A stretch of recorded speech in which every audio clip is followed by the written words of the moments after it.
ನಿನ್ನೆಯ ದಿನ ಸುಮಾರು 6:30 7:15 ಮಧ್ಯೆ ಚಡಚಣ ಪೊಲೀಸ್ ಠಾಣಾ ವ್ಯಾಪ್ತಿಯಲ್ಲಿರುವಂತಹ SBI ಬ್ಯಾಂಕಲ್ಲಿ ಅಕೌಂಟ್ ಓಪನ್ ಮಾಡೋದಕ್ಕೆ ಅಂತೇಳಿ ಒಬ್ಬ ವ್ಯಕ್ತಿ ಬಂದಿರ್ತಾನೆ. ಸುಮಾರು 4:15 ಅವನು ಒಳಗಡೆ ಕೂತ್ಕೊಂಡಿರ್ತಾನೆ.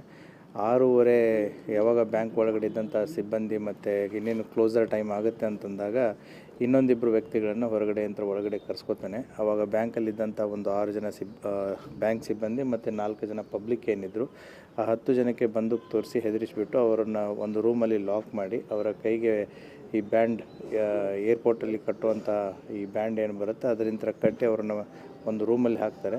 ತದನಂತರ ಇದು ಕ್ಲೋಸಿಂಗ್ ಟೈಮ್ ಇರೋದರಿಂದ ಲಾಕರ್ಸ್ ಏನು ಓಪನ್ ಇತ್ತು ಅವರಿಗೆ ಹೆದರಿಸಿಬಿಟ್ಟು ಅದನ್ನು ಲಾಕರ್ಸನ್ನು ಓಪನ್ ಮಾಡಿಸಿಬಿಟ್ಟು ಆ ಲಾಕರಲ್ಲಿದ್ದಂಥ 1,04,00,000 ಕ್ಯಾಶು ಮತ್ತು ಸುಮಾರು ಈ ಗೋಲ್ಡ್ ಫ್ಲೆಜ್ಜಿಗೆ ಅಂತಂತೇಳಿ ಏನು ಜನರು ಗೋಲ್ಡನ್ನು ಇಟ್ಟು ಸಾಲ ತೊಗೊಂಡಿರ್ತಾರೆ, ಆ ಫ್ಲೆಜ್ ಇದ್ದಂಥ ಸುಮಾರು 398 ಪ್ಯಾಕೆಟ್ಸ್ ಅಂತ ಹೇಳ್ತಾ ಇದ್ದಾರೆ. ಅದರದ್ದು ಒಂದು ಅಂದಾಜು ತೂಕ ಆ್ಯಸ್ ಆಫ್ ನೌರ್ ಕೊಟ್ಟಿರೋದು 20 kg ಅಂತಂತೇಳಿ. ಹೀಗಾಗಿ ಒಟ್ಟು ದುಡ್ಡು ಮತ್ತು ಒಡವೆ ಸೇರಿ ಸುಮಾರು 21,04,00,000 ವರ್ತ್ ವ್ಯಾಲ್ಯೂನ ಈ 3 ಜನ ಬಂದುಬಿಟ್ಟು ಅವರಿಗೆ ಬಂದೂಕು ತೋರಿಸಿ, ಚಾಕು ತೋರಿಸಿ ಹೆದರಿಸಿಬಿಟ್ಟು ತೊಗೊಂಡು ಹೋಗಿದ್ದಾರೆ ಅಂತಂತೇಳಿ ಒಂದು ಸುಲಿಗೆ ಕೇಸನ್ನು ಕೊಟ್ಟಿದ್ದಾರೆ. ಆ ಹಿನ್ನೆಲೆಯಲ್ಲಿ ಪೊಲೀಸ್ ಇಲಾಖೆ ಕಾರ್ಯಪ್ರವೃತ್ತವಾಗಿ ಈಗಾಗಲೇ ನಮ್ಮ ಸೈಂಟಿಫಿಕ್ ಟೀಮ್ಸ್ಗಳು ಏನಿದ್ದಾವೆ ಎಲ್ಲ ವಿಸಿಟ್ ಮಾಡಿಬಿಟ್ಟು ಸಾಕ್ಷ್ಯಾಧಾರಗಳನ್ನು ಏನು ಕಲೆ ಹಾಕುವಂಥ ಒಂದು ಕೆಲಸವನ್ನು ಮಾಡಿದ್ದಾರೆ.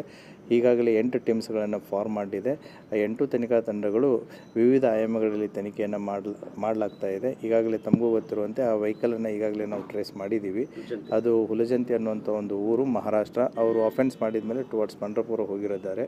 ಸೊ ಮಂಗಳವಾಡೆ ತಾಲೂಕು ಹುಲಜಂತಿ ಊರಲ್ಲಿ ವೆಹಿಕಲ್ ಕೂಡ ಸಿಕ್ಕಿದೆ. ಅದರಲ್ಲಿನೂ ಕೂಡ ಸ್ವಲ್ಪ ಏನು ಈ ಗೋಲ್ಡ್ ಪ್ಯಾಕೆಟ್ಸು ಮತ್ತು ದುಡ್ಡು ಕೂಡ ಸಿಕ್ಕಿದೆ. ಫರ್ದರ್ ಇನ್ವೆಸ್ಟಿಗೇಷನ್ ನಡೀತಾ ಇದೆ. ಆದಷ್ಟು ಬೇಗ ಈ ಆರೋಪಿಗಳನ್ನು ಪತ್ತೆ ಮಾಡಲಾಗುವುದು. Thank you very much.